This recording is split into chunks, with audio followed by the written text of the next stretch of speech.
Hello! The cello is so fun, the cello is so exciting, and you're learning the cello. What a wonderful thing! I have my cello here, I'm very careful with it, my hands are always clean, and I'm always being gentle with it, especially in the front where the strings are. I don't want anything to bump, bump, bump, I don't want anything to hit, hit, hit. I'm all ready, and I'm ready to practice. I make sure I find a quiet place, safe place, where nothing is going to hurt the cello. You pull it out. The bow is already out first. I always take the bow out first. Mine is already out.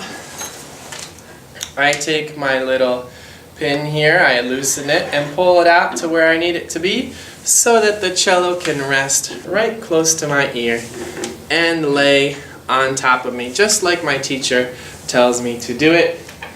I twist, twist, twist so that it's all right and tight. And remember, when you do put it away, you loosen, loosen, loosen, loosen so that the bow is nice and ready for resting in the case. Anyway, we have a wonderful instrument here, and your teacher has already taught you about these strings, and one of the first things that I make sure that I need to do, besides learning how to hold the bow,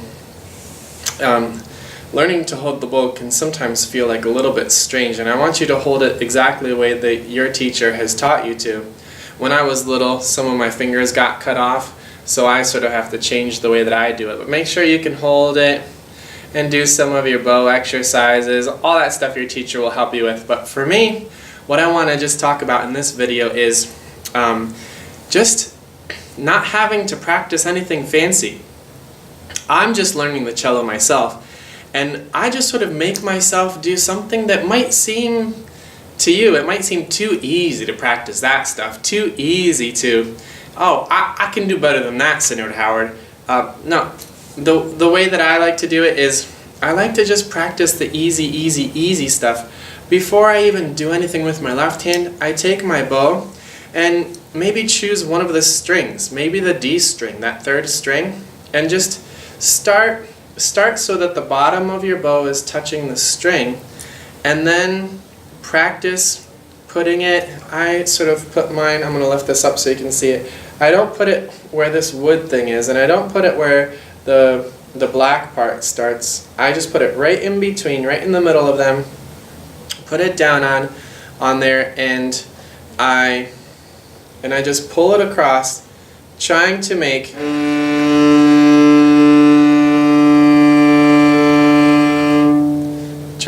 a nice sound. Sometimes, if you pull it right, you can start seeing the string do a little wiggle, wiggle, wiggle back and forth. It vibrates. When you can get that, ooh, that's nice.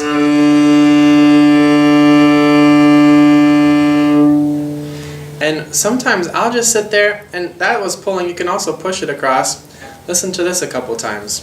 Let me make sure you can see it on the screen.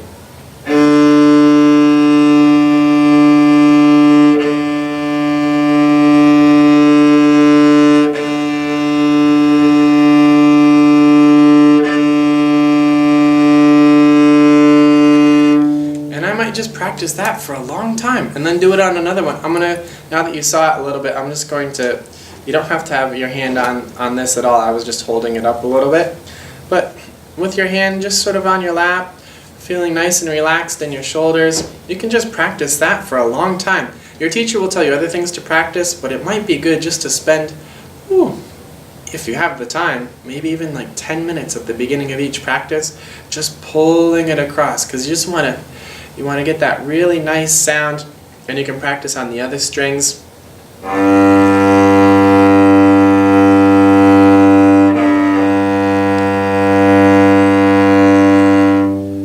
Let's try it together on the first string, the first string, the C string, okay?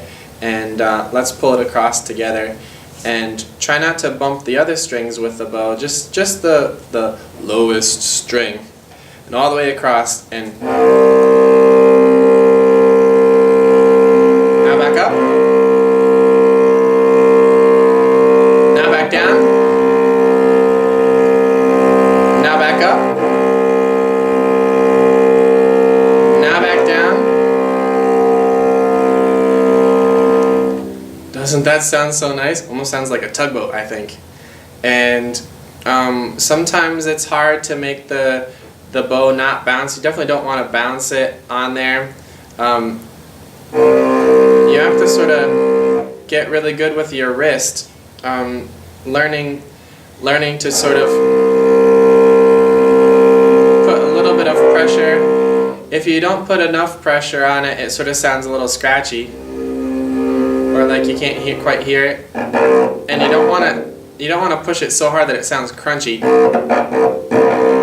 No, just like right in the middle, not pushing too hard, not pushing too soft. When you can see this string sort of like dancing back and forth like a brrrr, like a little vibration, oh, then you're getting a really nice sound. And you just want to, before you get to the fancy stuff, just practice that a lot. Then do it with the other one, the G string. Let's try G together.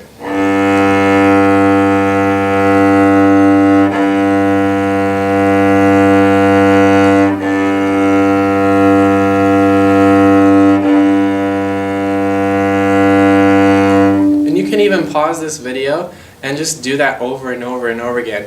At the beginning of learning the cello, if this is mostly what you practice, oh, you're going to be doing so well. And you might think, well, that's nothing special, that's nothing fancy.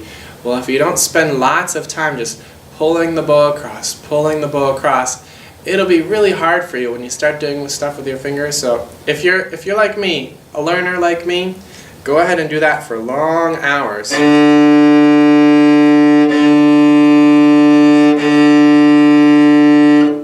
At the beginning, I wouldn't do it too fast, but once you start getting good, you can.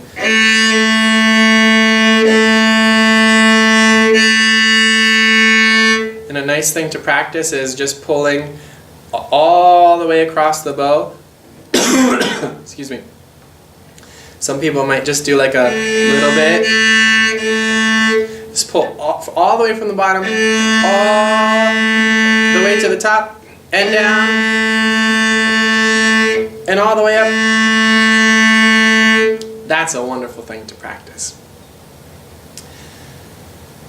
You're doing so good. Keep up the good work with the cello. Practice, practice, practice. Practice when you feel like it. Practice when you don't feel like it. Practice when you're like so excited about the music. Practice when you're like a little bit tired. Practice when you're bored. Practice, practice, practice as much as you can. The more time you sit with your cello, the easier it'll become. Especially that first month or two, you might feel like, okay, this is a little bit harder than I thought. Oh, that's the month where you just really want to keep going, really want to keep going. And if you do your practices, if you practice every day, even if it's just for a little bit every day, you'll see in 1 month you will be able to do so much more than at the beginning. Get through those first couple months, and there's some exciting things in store. So practice, practice, practice.